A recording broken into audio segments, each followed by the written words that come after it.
Bonjour les parents verts et prudents.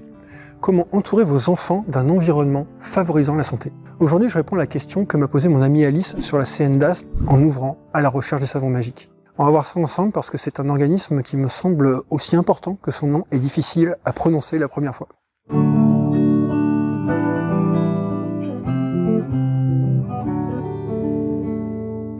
Bonjour à tous et bienvenue dans cette nouvelle vidéo de mon défi, une vidéo par jour pendant 30 jours, pour fêter la sortie de À la recherche du savon magique. Je suis Guillaume et sur cette chaîne, je partage des conseils et des astuces pour vous aider à entourer les enfants d'environnements plus sains, avec moins de pollution et plus de nature. Si c'est votre première visite ici, je vous invite à télécharger mon guide offert qui vous donne les essentiels pour bien démarrer en santé environnementale pour parents. Le lien est dans la description.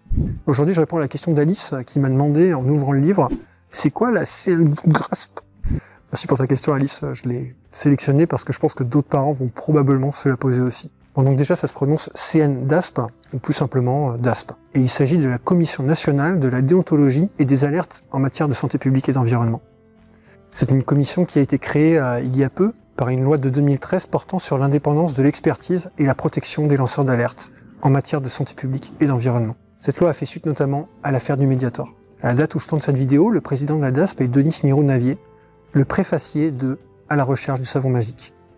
La DASP a été créée d'abord pour faciliter la remontée de potentielles alertes issues de la société civile, portant sur de possibles menaces ou dégâts en matière de santé publique et d'environnement. Ensuite pour stimuler la réactivité des autorités compétentes, et puis pour accompagner les organismes publics d'expertise scientifique dans l'amélioration de leurs pratiques de déontologie et d'ouverture à la société. Concrètement, à notre niveau de citoyen, la DASP nous permet notamment de déposer des alertes sur son site internet, portant sur des dommages ou sur des situations pouvant conduire à des dommages pour l'environnement ou la santé. Je vais mettre un lien dans la description. Donc une alerte par exemple, ça pourrait être le rejet dans l'environnement de substances connues pour être toxiques, ça pourrait être l'observation d'une mauvaise pratique, d'une action malveillante ou frauduleuse, ayant des conséquences néfastes pour les écosystèmes. Ça pourrait être aussi la découverte de maladies ou de décès inattendus pour des animaux dans un lieu précis.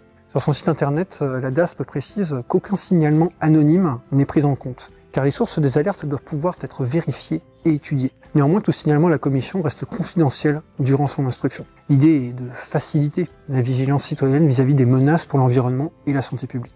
Voilà pour cette présentation succincte de la DASP. Si elle vous paraît utile, je vous invite à mettre un pouce bleu, à laisser un commentaire et surtout à vous abonner en activant la cloche. C'est important pour que YouTube comprenne que le contenu de cette chaîne est utile et favorise sa diffusion. Je vous rappelle que je fais cette série de vidéos pour fêter la publication de À la recherche du savon magique, qui est disponible dans toutes les bonnes librairies francophones. Je vous rappelle aussi que je vous offre un cadeau si vous l'achetez dans une librairie physique. Envoyez-moi une photo de votre ticket de caisse à l'adresse mail qui apparaît à l'écran et qui se trouve dans la description. Je vous enverrai une checklist pour agir sur les autres sources potentielles de polluants dans la salle de bain. Un bon complément au livre donc pour réduire les expositions préoccupantes du quotidien. Une bonne partie de ce défi de 30 jours sera consacrée à répondre à vos questions. Donc vous pouvez m'indiquer en commentaire les questions que vous avez en lien avec un problème ou une frustration par rapport à l'environnement de vos enfants. J'essaierai de faire un maximum de vidéos-réponses pendant le défi. Voilà, je vous dis à demain pour la prochaine vidéo.